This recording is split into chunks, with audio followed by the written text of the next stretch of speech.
Bonsoir à tous. Alors ce soir je reviens pour faire comme cadeau un petit extrait audio du livre que j'écris, donc qui se nomme La Muse. Et c'est un petit extrait audio exceptionnel pour qu'on en sache un peu de quoi on parle. Donc voilà, j'attends de voir les éditeurs, ce qu'ils feront avec le livre, enfin le manuscrit.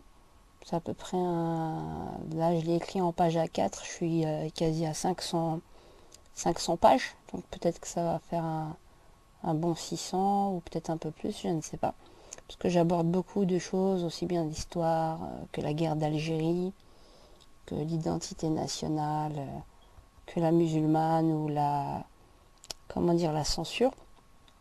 Donc sur l'islam, je voulais parler donc je vous lis, hein, sur le repli identitaire, un petit extrait. Donc nous nous sommes fait arnaquer de par la politique française qui a donné la brèche d'exploitation des consciences à des groupuscules religieux.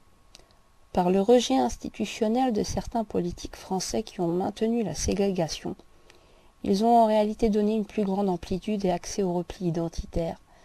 La brèche était donc exploitable pour les wahhabites. S'il y avait une forte et réelle cohésion sociale, les wahhabites ni les autres tendances n'auraient trouvé de quoi se faire une place. Ils auraient été asphyxiés tout de suite. Quand je pense que certains prêcheurs parlent de nos anciens comme étant des égarés en disant les pauvres, ils ne savaient pas ce qu'ils faisaient, que je les entends même à Bruxelles en parler avec assurance en pensant bien faire, il faudrait leur demander d'arrêter de se déifier un instant. Je tenais à faire un aveu. On les entend quand ils pètent.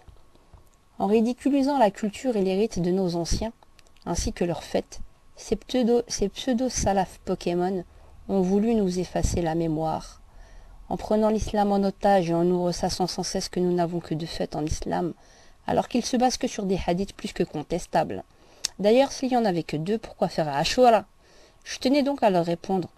Nos anciens avaient peut-être moins de connaissances polluantes dans leur cerveau que les vôtres, et ils avaient bien plus la foi en toute simplicité que vos élaborations scientifiques de ce qu'est la foi. Au final, en vous écoutant, vous nous envoyez un bon nombre casse-pipe vers une grande débilité intellectuelle aussi bien vers une mort mentale, celle de la vivacité de l'esprit, que vers une mort physique avec votre pseudo-djihad. Toujours les mêmes qui parlent, toujours les mêmes qui se mettent à l'abri pendant que le monde est en hémorragie. Allez, soyez des hommes et allez au front, pseudo-ulama de mes fesses. Pèlerinage à la Mecque. En venant faire pèlerinage, je ne fais en réalité que soutenir votre système de ségrégation et esclavagiste des ouvriers d'Asie.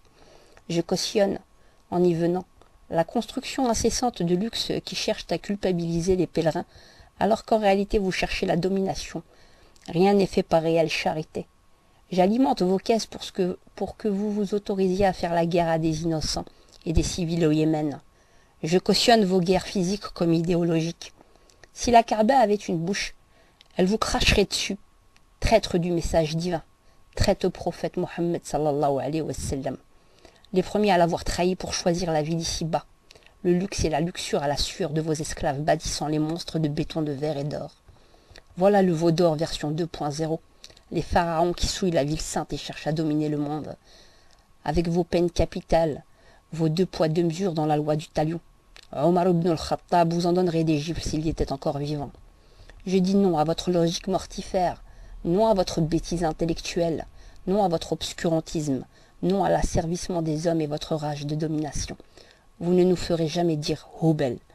Vous avez fait de la Kaaba et du pèlerinage les nouvelles divinités de la religion islamique. Allah est près de ma veine jugulaire, pas besoin de vous rendre visite pour se souvenir de lui. Qu'Allah nous protège des reliques de Quraysh. Le pèlerinage n'est conseillé en réalité que pour ne pas oublier l'histoire de notre prophète, sallallahu alayhi wa sallam, et marcher sur ses pas, pour ressentir une infime odeur de ce qu'il fit comme parcours, rien d'autre. Le pèlerinage n'entretient que le souvenir, le reste n'est que conte et cinéma pour faire fructifier vos caisses. Et les sensations, version hollywoodienne en grandeur nature. Tout le reste n'est que superstition. La pierre noire qui était blanche et qui témoignerait des péchés des gens, se mettre à l'embrasser et se mettre en face comme si elle nous ferait un selfie, encore que des conneries. Comme si Dieu avait besoin de cette attestation qui nous garantirait le paradis. C'est Dieu qui lave des péchés. Le pèlerinage est un moyen parmi d'autres. Le pèlerinage est un acte pieux et du souvenir que lorsqu'il est fait dans de bonnes conditions. Si les conditions et les objectifs sautent, tout le reste aussi.